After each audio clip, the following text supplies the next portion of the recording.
So today I thought I would do a CD update, and I don't know if I've ever done one of these before. I think in the past where I've talked about CDs that I've been picking up, I usually scatter them through various vinyl finds videos and just allow people to fast forward through the CD bit.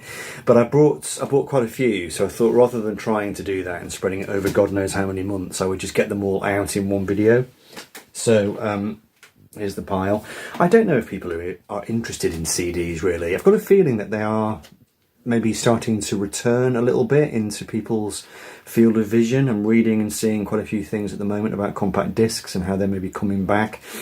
I've never really stopped buying them. I did pause significantly a couple of years ago when I subscribed finally to Spotify, which I was a little bit uncomfortable about doing for various reasons, but I felt I had to really, because I was buying too many CDs. I was going into HMV and just purchasing things that I didn't really need. So I got Spotify, and that really calmed me down a lot, and I didn't buy a lot then for quite a while. This bunch I've got to show you today, they probably span about at least, I'd say probably 6 months to 9 months, even to a year's worth of CD buying. So I'm not buying a tremendous amount, but I am definitely buying some. So I figured, why not? Let's just show the ones I've been buying, talk briefly about them. I won't spend too long over it, and we'll see if anybody's interested. So these are not in any particular order. I'll whiz through them and we'll kind of see how we go. So yeah. Let's see what we can do. So the first one is Belle and Sebastian and Dear Catastrophe Waitress. And I don't know whether this is the original issue. If it is, it's just the most minimal packaging you can imagine. Just literally just a slipcase like that with no information about it at all. I'm wondering if it comes from a box set, possibly. Not entirely sure. This is the record by Belle and Sebastian that was produced by Trevor Horn, which is the main reason I picked it up.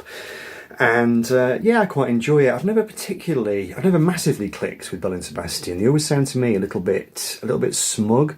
They always slightly remind me of the kind of, I don't know, the annoying couple that used to sort of hang out in the social scenes back in my university days. You know, the couple that pair off really early and spend their entire time, you know, cooking for two in the kitchen and being very domesticated and a little bit self-satisfied. The music always has a bit of a self-satisfied feel to it. I'm not sure if that's fair. I mean, really, really nice songs, beautiful arrangements. I think it's just sometimes a bit too smug and nicey nice. That's why they've never really massively clicked with me, but I did quite enjoy that one. And as I said, it was a Trevor Horn production. I think this was the Trevor Horn album. If I'm wrong, somebody will pull me up on that. But yeah, so Dear Catastrophe Waitress, which came out in, I have no idea what year. It's not going to tell me. So that's that one. This one, I picked this up. This is the Bootleg Series, volume, I can't actually read that, volume 5, Bob Dylan Live 1975. So this is from the Rolling Thunder tour. And this is a double CD set. I'd streamed this one. I thought it was really good, really enjoyable. Quite a rocking set, really. You know, really rocked up versions of some of his classics. Tonight I'll Be Staying Here With You, It Ain't Me, Babe. You know, some quite sort of early stuff. A Hard Rain's Gonna Fall, done in balls to the wall rock style. There's something about Dylan's Rolling Thunder review period. It's very interesting to me. I must try and watch some of the footage which exists of it. I think it's quite an interesting time in his career. And that CD is a very sprawling and quite a spectacular set, really. That one, I think, that was an online purchase, I think. I'll try to remember where I bought these, if that makes it more interesting for you. I don't know. So the next couple, the next 2, 3, maybe 4, 5, I don't know, are from Oxfam. And this one, I picked this up maybe just a couple of weeks ago, actually. This is Brian Eno and his record, Another Day on Earth. This came out in, I think it was the early noughties, maybe 2005, 6, something like that. And I think I might have bought this at the time. I've got a feeling I had it. I remember it was just after the birth of my first son. And I quite enjoyed it. But for some reason, I just didn't have it anymore. I'm not sure if I moved it along. But I thought I'd pick it up this time. It was going dead cheap in Oxfam, so I grabbed it. It's one of his vocal albums, one of his so-called pop albums. There's some really, really nice material on here. The opening track, This, it's got a really nice vocoder effect on his voice. The songs are very clear, very melodic. quite chilled out, quite mellow, just got a really nice vibe to it. So I was pleased to get that. Great cover shot as well. I love that. Some kind of street scene from somewhere in the world. I must try and get some more Brian Eno. Speaking of which, I picked this one up on the same day. Not a record I knew anything about. This is Lux, which is a much later one, I think, an instrumental record. I don't know whether this is one of the ones which he made with, he has those computer programs now which just are self-generating. I don't know whether this was one of them, but it's incredibly laid back, very slow, meditative. The pieces are all virtually identical and they just unwind very slowly. I suppose it's background music, meditation music. Really nice, actually. Came with some really nice picture postcards done by Brian himself, which were so nice. I actually had them framed, and I gave the picture to my partner for her birthday yesterday, so that was a nice little bonus. So anyway, Eno. Again, this is Oxfam. Now, this is a record that I was really pleased to find on CD. This is Aftermath by the Stones, for the simple reason that I've had an original British vinyl pressing of it for many years, which just it sounds absolutely terrible. It looks fine, but it just plays terribly. I've tried cleaning it, I've tried various things, but it just, I don't know, it's not going to play ball with me. So consequently, it's a record that I've never really got to know very well, even though I've known of its reputation. Obviously, I know the songs on it. It's quite an early one for them, so you've got stuff like Mother's Little Helper, Stupid Girl, which is maybe lyrically not their finest moment in terms of politics, but I think it's a really nice track. Lady Jane, Under My Thumb. This is the Brian Jones era, so you've got him playing a range of instruments on here. You've got vibraphones and, I don't know, celestes and all these various things. Brian Jones was a bit of a... he was the sort of musician who could just pick up an instrument and play it in the studio. An interesting period of the Stones' career, I think, before they started to really dig down into the Americana thing. And after that, I suppose that was the sound that defined them. But yeah, that was just a nice thing to get. Again, this one came from Oxfam, and this is Crowded House, and the record Together Alone. On the same day, I picked this one up as well, which is their big famous one, of course, Woodface. I bought this pretty much when it came out back in it was the early 90s. I bought it in 92, I know, in my last year at uni. And I would say with this record and with this one, I never seem to get any further with Crowded House than Quite Like. It's strange because they're a band, a bit like Belle and Sebastian. They're a band that I should love, given my musical proclivities and tastes. But there's something about them. I just find them a little bit wishy-washy somehow. I'm not sure if I've just not quite given them a chance. It's just a little bit square and wishy-washy. I don't sort of dislike them or anything, but I just listen to them and they sort of wash over me a little bit. I'm not sure if I'm maybe listening in the wrong way to them. I don't know. But anyway, Together Alone, I think, was the sequel album, maybe, to Woodface. Different lineup, I think. Tim Finn had left the band. Actually, Tim Finn was the only... This was the only album that Tim Finn played on. I think so, anyway.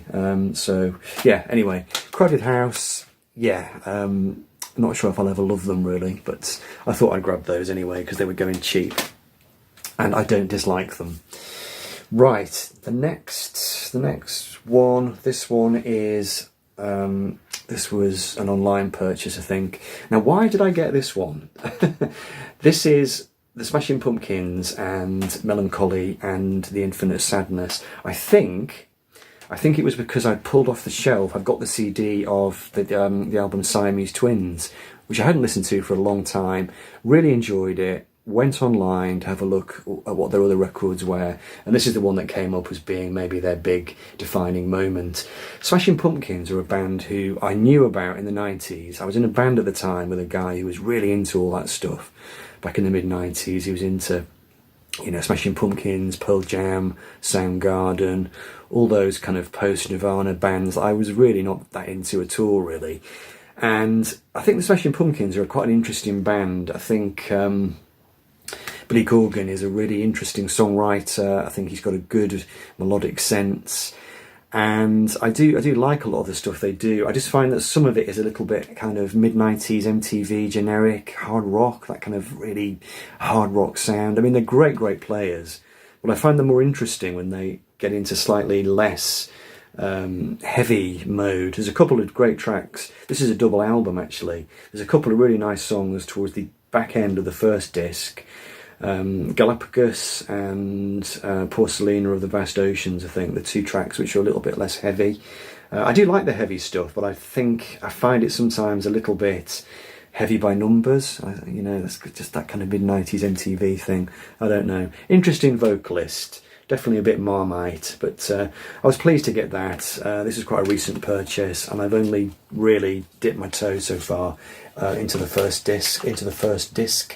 Some quite nice artwork in this one. Bit of a strange, surreal bit of artwork coming through here. Quite disturbing, actually, but quite interesting. So, yeah, I thought, why not? Let's just get into a bit more of the Smashing Pumpkins and see how far we get. There's loads of music like this from the 90s, which passed me by essentially because I was listening to dance music at the time. So anyway, and then this one, I thought I'd finally grab this one because I hadn't picked it up at the time it came out.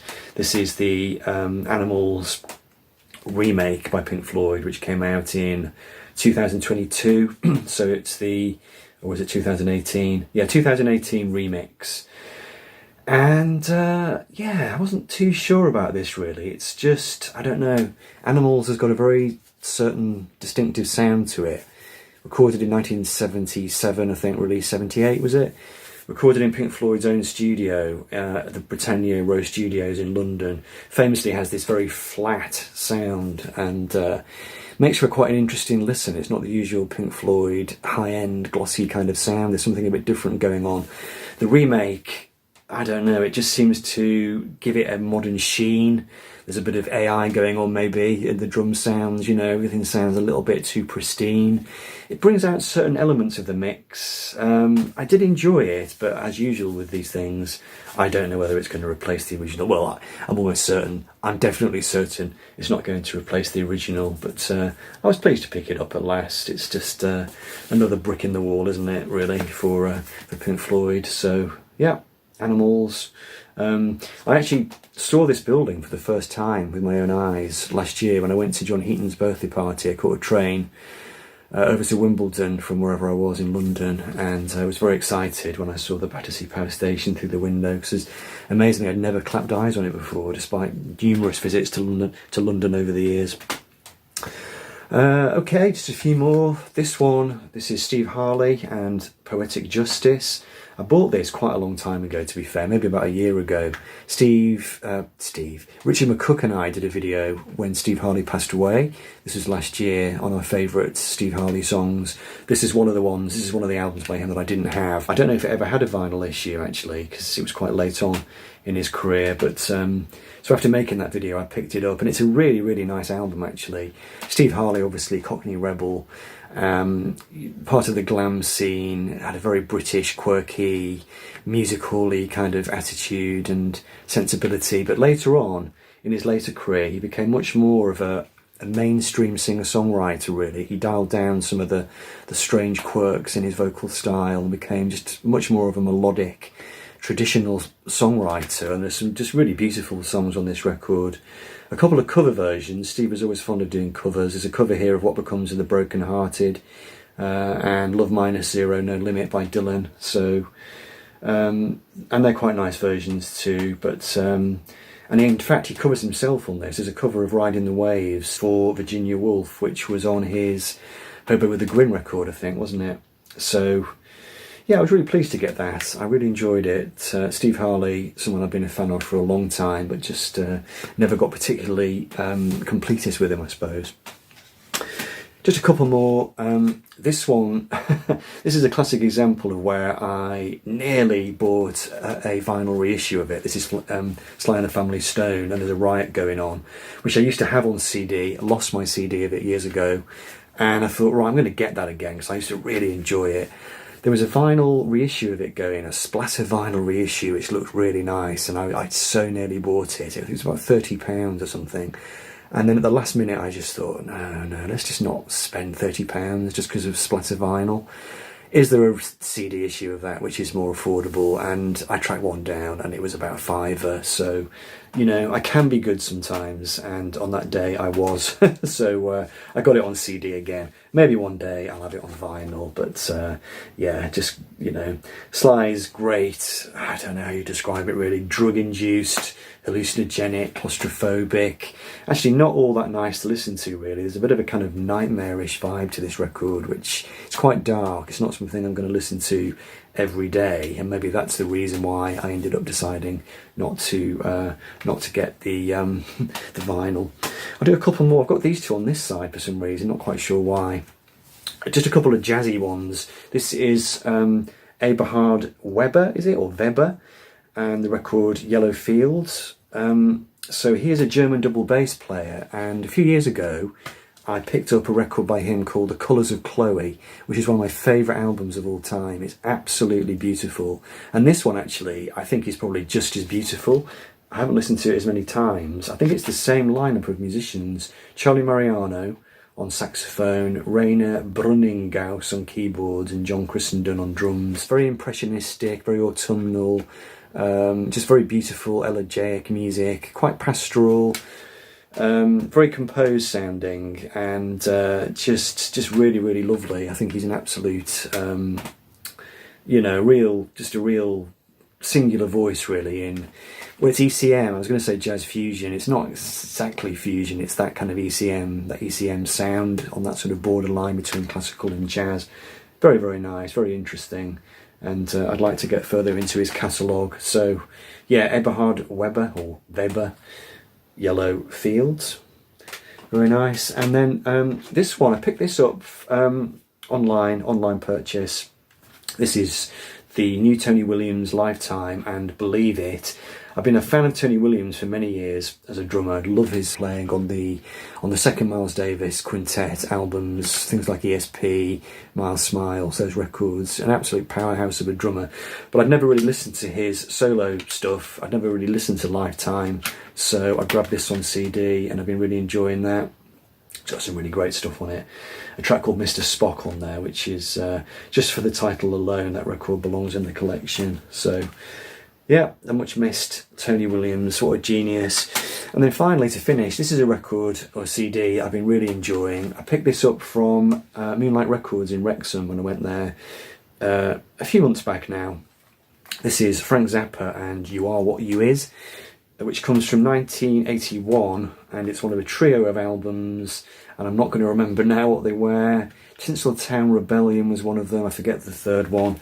It's one of the records that's got Steve Vai on it, and it's a vocal album, and I don't usually, or I can sometimes be a bit turned off by Zappa's vocal, his lyrical angle, but this record actually is really good. It's quite satirical. It takes in lots of different topics, but musically it's just really all over the place. I mean, it strays from genre to genre in a really effortless way. There's a country song on here. The second track, Harder Than Your Husband, is a country song, but it goes through all kinds of things, you know, the usual stuff with Zappa, doo-wop. There's blues on here, and soul, and pop, and rock, and jazz, and classical. It's a real mixed bag, but it's actually a really enjoyable record. It's a double album, so one that I'm really pleased to get on CD. I'm desperately trying to stay off the sort of Frank Zappa slippery slope, because there are so many records and not enough shelf space to accommodate them all. Plus I don't really love all his music, so I'm trying to be targeted in the ones that I do pick up. But that was a really nice purchase, dead cheap from Moonlight in Wrexham, probably only about £5 for Frank Zappa and You Are What You Is. So that will do, that will complete the selection. I hope you enjoyed the video, and I don't know whether we'll do one of those again. We'll see how well the video does. CDs, are they back? Are you listening to them? Do you love them or not, as the case may be? Let me know, and thanks for watching. I'll be back soon for another video. Take care for now. Bye bye.